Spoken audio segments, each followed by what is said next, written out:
0, 1. Let's get started.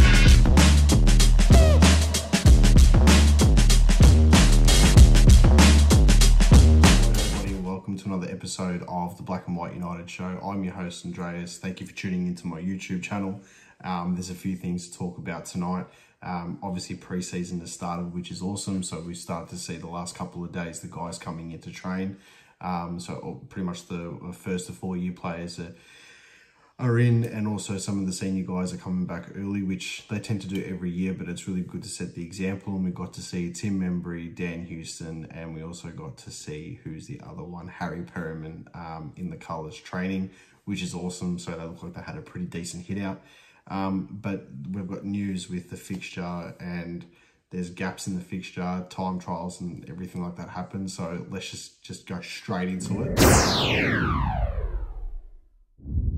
So already we've got some games in the fixture that are locked in, which is awesome. So we're able to see in opening round now, we have got GWS. Now we've shifted from the whole, you know, we don't want to do opening round anymore, blah, blah, blah. And because we didn't make finals, I mean, the preparation will be a lot better. There's a lot more training involved now. So we can accommodate for that, as opposed to last year when it was like short turnaround, less training, and then straight into opening round against a side that had basically an extra few weeks training against us, which is not, I wouldn't have thought that was a bit fair. But when you're the AFL's bank and I've made this video already, well, that's just the way it's going to happen. So also, so opening round against the Giants on March the 9th on a Sunday. So will be the last game of opening round. Round 1, we haven't got an opponent yet, and I'll talk about that in a second. Round 2, it's been announced we're playing the Dogs. As I thought in another video, I said the same thing, but the good news is we're playing the Dogs this year at the MCG. So total different ball game. I think the last few years, I think at the last time we played them at the G might have been the first game of 2021. I could be wrong. Someone correct me in the comments if I'm not. But yeah. And then round 3 is is another game where we haven't got an opponent yet. Round 4 looks like we're going to have a bye. So we'll be playing opening round, round 1, round 2, round 3, bye round 4. Round 5 is gather round. So we've got Sydney at Adelaide Oval on the 11th of April. Round 6 is Easter Thursday, so another marquee game.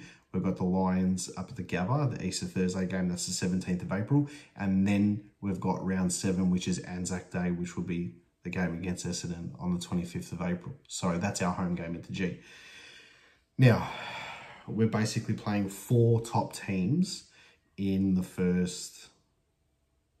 We're playing 4 top 8 teams from 2024 straight away, pretty much off the bat, but like by round 7.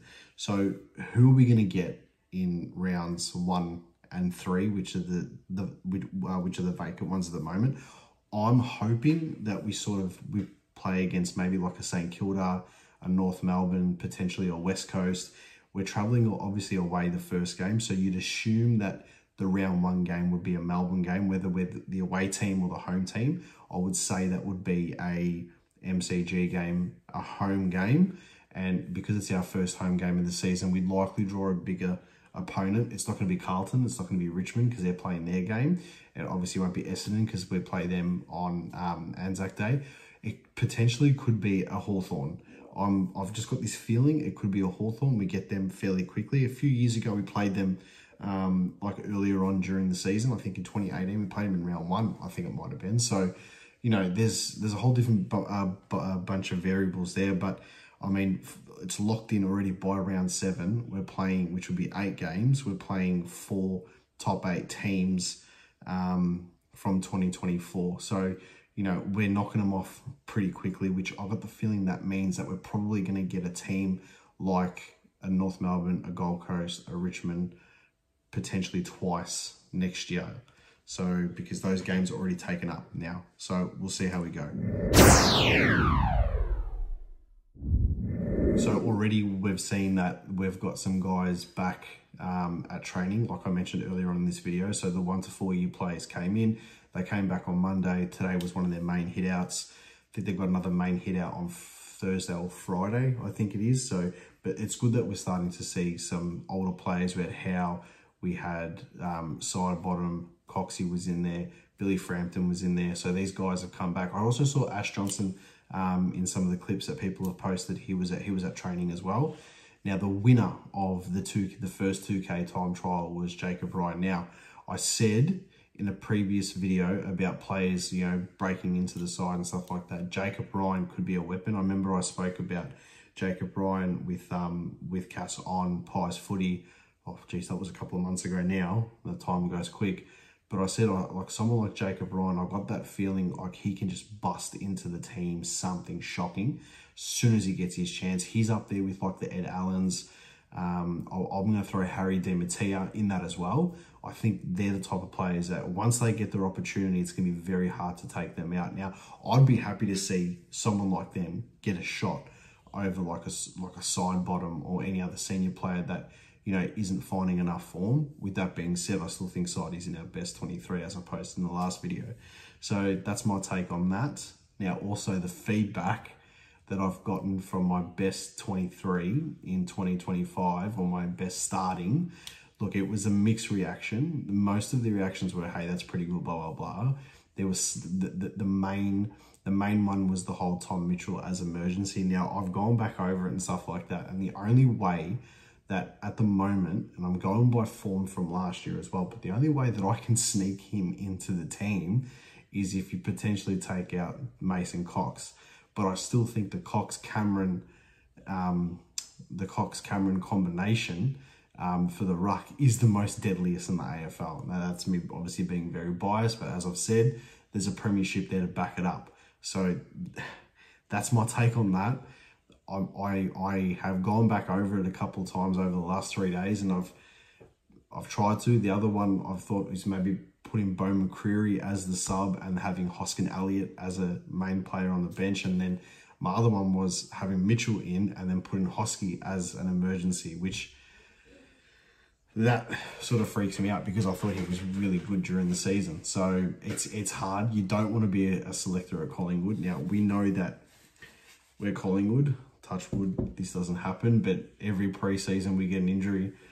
Start of the season, we get an injury. During the season, we always get a fucking injury. So obviously it's going to chop and change, but that's the best team that I chose for that dynamic.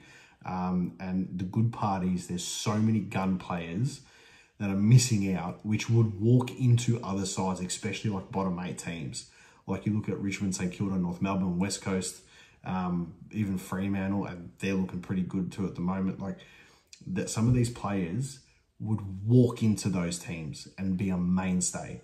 So the position that we're in, Will Parker as well, like the Harvey Harrison, fuck it just goes on and on, you know. So, but the depth that we've got is massive this season, and I'm just wrapped. Like it's like, I don't know why, it's all a sense of relief. Like the boys are back at training, like that's it, it's on. Like here we go. So that's my take on that. I was wrapped with the responses. There was a few trolls in there and stuff like that, but you know, that's just the way it is doing this stuff, which, you know, you can't really stop. But the new recruits, I want to talk about the new recruits and them being at Collingwood.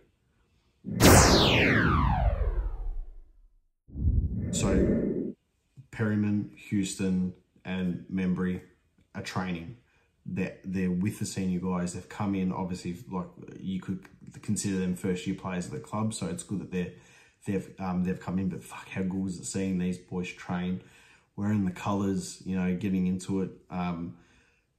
Houston just looked like, from the vision that I've seen, he just looks so smooth and just running through the paces and stuff like that, which was awesome for the first session.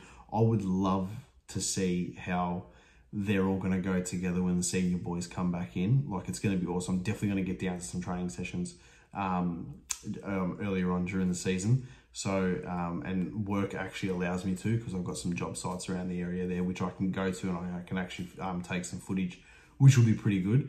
But just to see it, like cameras aside, stuff like that, just to see how it all goes, because the next 2 years are going to be full on for us. It's going to be a massive ride, and I cannot wait to see how it goes. So the last thing I want to talk about today is, and I saw it on Channel 7 News tonight, so Fly's taken a step back. I posted in a video earlier this season that Hayden Skipworth is going to take the reins for the preseason program, and it's come out he is going to do that. So that was, I was glad that I got that one right, because that video I ended up getting one wrong, and that was Bolton leaving, which was, I got a few messages about that, but at the time that's what was going to happen. So look, Skipworth's taking the preseason program, Fly's taking a step back for the development of our senior assistant coach. That's awesome. And we did that in 2010. We did that in 2011. I remember in 2011, I think it was actually Brad Scott that took the whole preseason for us, and Malthouse took that step back. So, you know, and that guy's now still coaching, albeit he's coached pretty crap sides, but he's a good coach in his own right. So to have someone like that take the reins, and to be honest, Skipworth's worthy enough to be an actual senior AFL coach. So I think that's awesome that he's taken the step back, let him run it, and then Fly can just come in and do what he needs to do right before the season starts. So lastly, I just want to say thank you so much to everyone who subscribed to the channel. We still have a whole bunch of people that are watching and that haven't subscribed. So if you want to subscribe, please do so. Just click the subscribe button on the YouTube channel. I thank everyone who's done it so far. It's been really awesome to do this. I wanted to hit 500 subscribers by the time the season started. We're at the first day of preseason, and I'm like 50 subscribers away from doing that. Also, please click the bio on the YouTube channel. Make sure you give a like to the Instagram page, because I will do some specials that will specifically go onto Instagram, and I will be doing that closer into the season as well. But for now, call it as you see it. Tell me what you think about the preseason. Tell me what you think about the boys being back. Tell me what you think about the fixture. Collingwood, again, the AFL's bank. The Dogs want us. The Lions want us. GWS want us at the Paddock. And by the way, we're playing there 5 days after a concert at the same ground. Let's see what happens there. But for now, call it as you see it. And as always, go the fucking Pies.